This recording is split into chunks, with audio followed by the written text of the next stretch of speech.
Hello and welcome to Film Companion South. I'm Vishal Menon and today we're going to be talking about Jiiva's Gorilla. One of the running gags in Jiiva's insipid Gorilla is how a group of wastrels decide to rob a bank. To do this, they decide to wear a parda. But it's not just a parda, they also decide to wear a gorilla mask under it to hide their true identities. Throw in a plainly dressed Yogi Babu to this group, and this gag quickly devolves to a group of people grabbing at Yogi Babu's face, thinking he too has a mask on. Can you guess where I'm going with this? The usual Tamil comedy settles for body shaming when it makes fun of Yogi Babu's weight issues alone. But Gorilla goes a step further.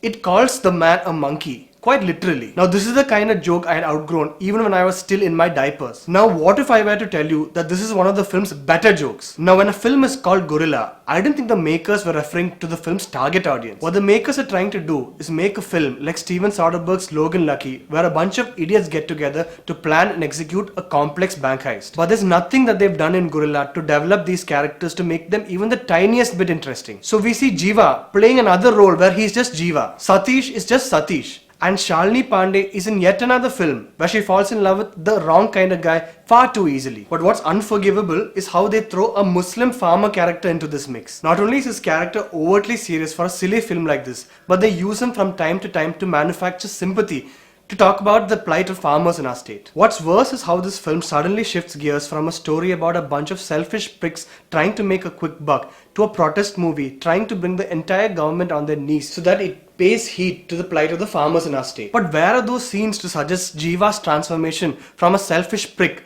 to this righteous hero? Why should we worry for these goons when we'd much rather have them killed? Why is everything still so boring, even with a ticking time bomb on the side? Most importantly, why am I trying to find logic in a movie where the hero's pet chimpanzee YouTubes Shakila videos during its free time? The least I was expecting was for some of the movie's TV skit-like jokes to work. They introduce Motte Rajendran, then they introduce Lulusaba Swaminathan, and they only go on to do things that they've done 1,000 times before. Everything is messy and everything is shoddy, and there's one too many jokes involving the chimp either slapping, grabbing or punching a man's groin, which is when you realize the chimp itself is just an accessory, a novelty to make the film look interesting. There's something seriously amiss with the film if it makes you sit back and think about M. Rajesh's films and think those were the good days. And that's it with this week's Gorilla. For the full review, log on to filmcompanion.in. And if you like this video, please hit like and subscribe to Film Companion South.